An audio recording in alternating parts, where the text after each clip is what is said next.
నమస్తే. Welcome to our channel. నేను మీ పద్మావతి. ఈరోజు మనతో పాటు ప్రముఖ ఆధ్యాత్మికవేత్త మరియు వాస్తు జ్యోతిష్య పండితులు శేషగిరిరావు గారు ఉన్నారు.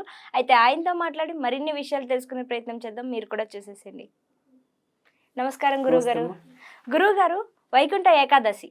అయితే మొదటిగా వైకుంఠ ఏకాదశి గురించి మాట్లాడితే గనక పూజా విధానం కావచ్చు, అసలు ఎలా పూజించాలి అదన్నీ ఎప్పుడు చేసేవారికి అందరికీ తెలుసు.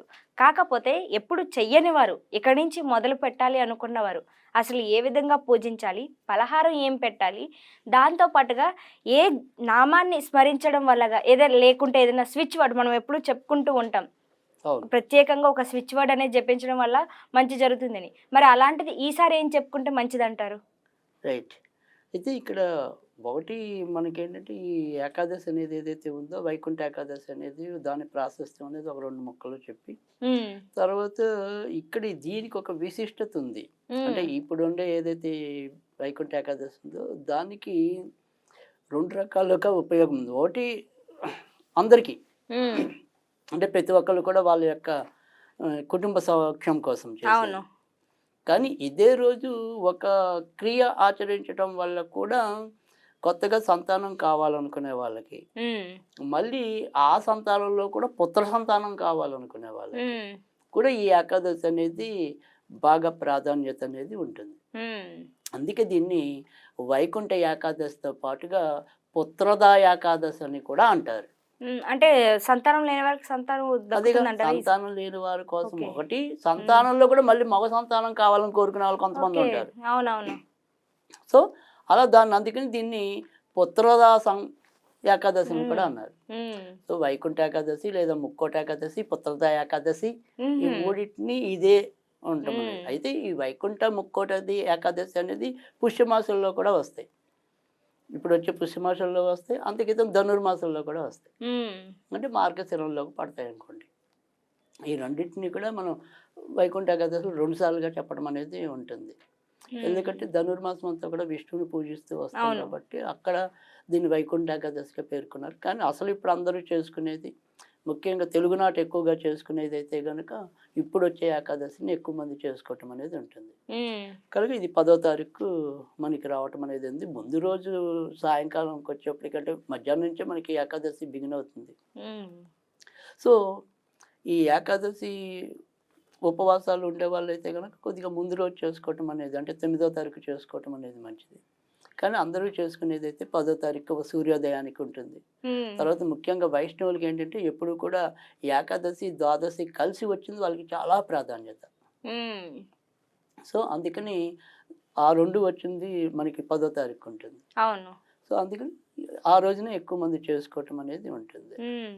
సో, ఇది ఇక్కడ మనకేంటంటే ఈ ఏదైతే ఏకాదశి అనేది ఉందో మనకి 11 ఏకాదశులు అనేవి అందరికీ తెలిసింది. అంటే 12 ఎప్పుడు ప్రతి నెల 2, 2 ఏకాదశులు ఉంటాయి కదా! సో, హ్మ్. అంటే ఇంచుమించుగా 24. అసలు ఏకాదశి అంటే 11 కదా! మనిషిలో ఉండేవేంటి పంచ జ్ఞానేంద్రియాలు ఉంటాయి. పంచ కర్మేంద్రియాలు ఉంటాయి. అంటే 5, 5, 10 వీటిని నిరూపించేది మనస్సు. అవును. సో, అది 11వది. అంటే ఈ 11 బావుండటం కోసం ఏకాదశి చేస్తున్నాం మనం. హ్మ్. అంటే మన కర్మేంద్రియాలు బావుండాలి. మన జ్ఞానేంద్రియాలు బావుండాలి. మన మనసు బావుండాలి. ఇవన్నీ పవిత్రత లేదా పరిపూర్ణమైన వికాసం ఉన్నప్పుడు మాత్రమే మనకు కావాల్సిన జీవితంలో ప్రయోజనాన్ని పొందగలుగుతాం. అందుకని ఆ రకంగా ఏకాదశి అనేది నిర్వహించాం. సో, ఈ ఏకాదశి నాడు మరి జగత్తుని పాలించేవాడు, అందుకని మరి ఆయన జగపతి అని చెప్పి విష్ణుమూర్తిని అవును. మనం పిలవటం అనేది కూడా ఉంటుంది. అందుకని ఆ విష్ణు ఆరాధనే మనకి ఏకాదశిలో ఎక్కువ ప్రాధాన్యత సంతరించుకుంది. సరే, ఇప్పుడు ఏదైతే ఉందో మనం ఉత్తరాయణం అంటాం. ఇక్కడి నుంచి అవును. ఉత్తరాయణం అంటుంది. ఉత్తర ద్వారాలు తెరుచుకుంటాయని.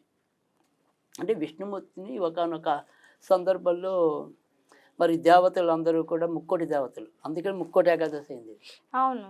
సో, ఆ దేవతలందరూ కూడా విష్ణువు లేచి ఉండేదాకా వేచి ఉండి ఆయన దర్శనం చేసుకునేది ఉత్తర ద్వారం ద్వారా. అందుకని ఈ ఉత్తర ద్వారం అనేది ప్రాధాన్యత. తర్వాత హ్మ్. రెండోది వచ్చేప్పటికి ఏంటంటే ఇక్కడి నుంచి దేవతలకి పగటి కాలం బిగిన్ అవుతుంది. అంతకితం ఉండేది ఏదైతే దక్షిణాయనం అంటామో అది వాళ్ళకి నిద్రపోయే టైం. అందుకని ఇక్కడి నుంచి శుభకార్యాలు ఎక్కువగా చేసుకోవటం అనేది, దేవతా కార్యాలు ఎక్కువ చేసుకోవటం అనేది, అనేక గుళ్ళలలో మరి కళ్యాణోత్సవాలు చేసుకోవటం అనేది, అవును. ఇప్పుడు తిరుపతిలో కూడా బ్రహ్మాండమైన సంరంభం ఉంటుంది ఈ హ్మ్. ముక్కోటి ఏకాదశికి. అది రైట్. అయితే ఈ ఏకాదశి కొత్తగా చేసుకునే వాళ్ళు ఎవరైనా సరే ఏకాదశి వ్రతం అనేది ఏదైతే ఉంటుందో దాన్ని చేసుకుంటూ వెళ్ళటం అనేది ఒకటి. కానీ ఇవాళ మనం ఎస్పెషల్గా చెప్పుకునేది ఇందాకే చెప్పాను 2 ప్రయోజనాలు. ఒకటి మనకి ఇంట్లో అందరికీ మంచి జరగటం అనేది ఒకటి. రెండోది ప్రత్యేకంగా ఒక కోరిక పెట్టుకు చేసుకోవటం అనేది. అవును. సో అందరికీ మంచి జరిగే విషయంలో ఈరోజు పెద్దగా మనం చేసుకునేది ఏదైనా ఉంటే కనుక విష్ణు సహస్రనామ పారాయణ చేసుకుంటే చాలా మంచిది. సో విష్ణు సహస్రనామ పారాయణ ఒకవేళ మనం చేసుకోలేకపోతే ఈరోజు నారాయణ గాయత్రిని అంటే ఓం నారాయణాయ విద్మహే వాసుదేవాయ ధీమహి తన్నో విష్ణు ప్రచోదయాత్, దీన్ని ఎవరికి వీలైనన్ని సార్లు పఠించేసి విష్ణుమూర్తికి ఈరోజు వడపప్పు పానకము తేనె నివేదన చేస్తే మంచిది. ఇది అందరూ చేసే పద్ధతి. కానీ మనం ఇవాళ చెప్తుంది ఏంటంటే ఇది పుత్రద ఏకాదశికి అక్కడ కాబట్టి సంతానం అనేది కూడా చాలామంది ఎదుర్కొంటున్న ఒక సమస్య కాబట్టి, లేదు అందులో కూడా పుత్ర సంతానం కావాలని కోరుకునే వాళ్ళు కూడా కొంతమంది ఉంటారు. అలాంటి వాళ్ళ కోసం మనం ఇవాళ ఒక ప్రత్యేకంగా అనేది. సో మామూలు దైనందికంగా మనకి మంచి జరిగే వాళ్ళు నారాయణ గాయత్రి చదువుకుంటే సరిపోతుంది, లేదా విష్ణు సహస్రనామ పారాయణ చేస్తే సరిపోతుంది. అలా కాకుండా ఒక ప్రత్యేకమైన కోరిక ఇందాక మనం చెప్పుకుని ఇవాళ ప్రత్యేకమైనది ఏంటి అంటే కనుక ఇది ఈ పుత్రద ఏకాదశి అనేది ఏదైతే ఉందో మరికి కొన్నేళ్ళ ఒక కృతయుగంలో సుకేతుడు అనే రాజు ఇలాగే సంతానం కోసం ఇబ్బంది పడటం, అది కూడా మళ్ళీ తర్వాత రాజ్యం పరిపాలించాలంటే ఒక వారసుడు ఉండాలి కదా. అవును. అందుకని ఆ పుత్రుడు జన్మించడం కోసం విష్ణుమూర్తి కోసం తపస్సు చేసింది అది ఏకాదశి నాడు. సో ఆ రకంగా ఆయన అనుగ్రహించాడు కాబట్టి ఇది పుత్రద ఏకాదశి కూడా అయింది. సో అందుకని అలా ఎలాగైతే ఒక రాజు ప్రయోజనాన్ని పొందాడో అదే విధంగా మనం ఈరోజు ఈ ఏకాదశి నిర్వహించి సంతానం కావాలనుకునే వాళ్ళకి సంతానం, పుత్ర సంతానం కావాలనుకునే వాళ్ళకి పుత్ర సంతానం లభిస్తాయి. ఇది ఎలా చేసుకోవాలి అంటే కనుక ఈరోజు మనం చేసుకోవాల్సింది ఏంటి అంటే కనుక ఎలాగో విష్ణుమూర్తి ఫోటోను వెంకటేశ్వర ఫోటోను ఏదో ఒకటి ఉంటే చాలు. సో విష్ణుమూర్తి ఎస్పెషల్లీ లేకపోయినా సాధారణంగా వెంకటేశ్వర ఫోటోలు అయితే అందరిలో ఉంటాయి. సో అందుకని ఆ వెంకటేశ్వర ఫోటో ఒకటి పెట్టుకోవాలి. ఇప్పుడు నేను ఏదైతే ఒక చిన్న మంత్రం చెప్తాను ఆ మంత్రాన్ని ఈ రోజు నుంచి మొదలెట్టి ఈ రోజు నుంచే, ఎందుకంటే మరి ఈ రోజే కదా దానికి అనువైన దినం. అవును. సో అందుకని ఈ రోజు నుంచి మొదలెట్టి ఒక 40 రోజులు లేదా 60 రోజులు చేయాలి. మొదలెడతాం మటుకు ఈ రోజే మొదలెట్టాలి. సరే ఒకవేళ ఈ రోజు కుదరకపోతే ఎప్పుడైనా ఏకాదశి నాటే మొదలెట్టాలి. కాదు ఇది ఎస్పెషల్లీ సంతానం కోసము, ఇది సంతానానికి సంబంధించిన ఏకాదశి కాబట్టి ఈ రోజు అయితే బహుశ్రేష్టం. అవును. సో ఇంకా మిగతా ఏకాదశుల్లో ఎప్పుడు ఇంకా తర్వాత వాళ్ళ ఇష్టం అనేది. సో ఆ రకంగా మాత్రం చేసుకోవాలి. ఎప్పుడైనా సరే ఇది 40 నుంచి 60 రోజులు చేయాలి.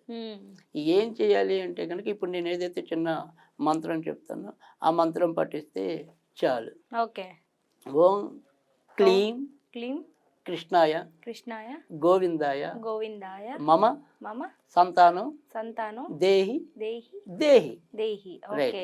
ఇక్కడ మమ సంతానం అన్నాం కదా, అక్కడ ఒకవేళ మగ సంతానమే కావాలనుకుంటే మగ సంతానం దేహి దేహి. ఓకే. లేదు సత్సంతానం దేహి దేహి అంటే పుట్టిన వాళ్ళు కూడా బాగా ఉండాలనుకుంటే కనుక సత్సంతానం దేహి దేహి. సో ఈ మూడిట్లో ఏదనుకుంటే అనుకోవచ్చు వాళ్ళు.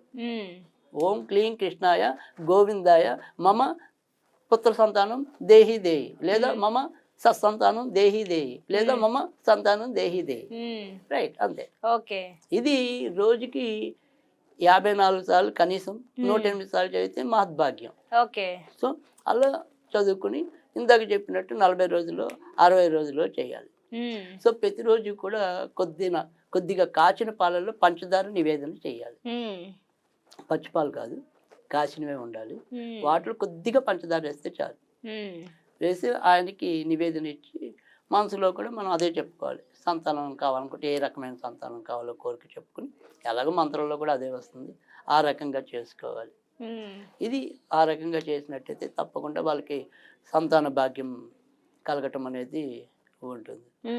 సరే, మనం ఎప్పటిలాగానే ఒకవేళ ఇలా ఏమీ కాకుండా దేవుణ్ణి నమ్మని వాళ్ళకి, నమ్మే వాళ్ళకి, తీరిక లేని వాళ్ళకి, తీరుకున్న వాళ్ళకి అందరికీ ఒక స్విచ్ వర్డ్ చెప్పాలి అనుకుంటే కనుక క్రియేటివ్ అంతే. జస్ట్ క్రియేటివ్ అంటే చాలు. ఓకే. అది కాకపోతే ఉత్తరంలో కూర్చొని చదవాలి. హుహుహు. సో వాళ్ళకి గనక ఉంటే గనక అది గ్రీన్ కలర్ వేసుకుంటే ఇంకా మంచిది. హ్మ్. ఆ రకంగా వేసుకుని చేసినట్టయితే గనక ఇంకా శీఘ్ర ఫలితాలు ఇవ్వడానికి హ్మ్. ఉంటుంది. ఎందుకంటే ఈయన ఆకుపచ్చ ప్రియుడు విష్ణుమూర్తి. అందుకే ఆయనకి మరకత పచ్చలతో అలంకరించడం అనేది కూడా ఉంటుంది. అవునవును. సో అందుకని ఆ రకంగా ఆకుపచ్చకి ప్రాధాన్యత ఇస్తే మంచిదనమాట. ఆ రకంగా చేసినట్టయితే తప్పకుండా వాళ్ళ యొక్క సంతాన మనోరథం అనేది తీరుతుంది. హ్మ్. నిజంగా గురువుగారు చాలా చెప్పుకునే చేసుకో విధంగా చాలా చక్కగా చెప్పారు. నిజంగా ఇంత చక్కటి సమాచారాన్ని మా కోసం అందించినందుకు ధన్యవాదాలు గురువుగారు.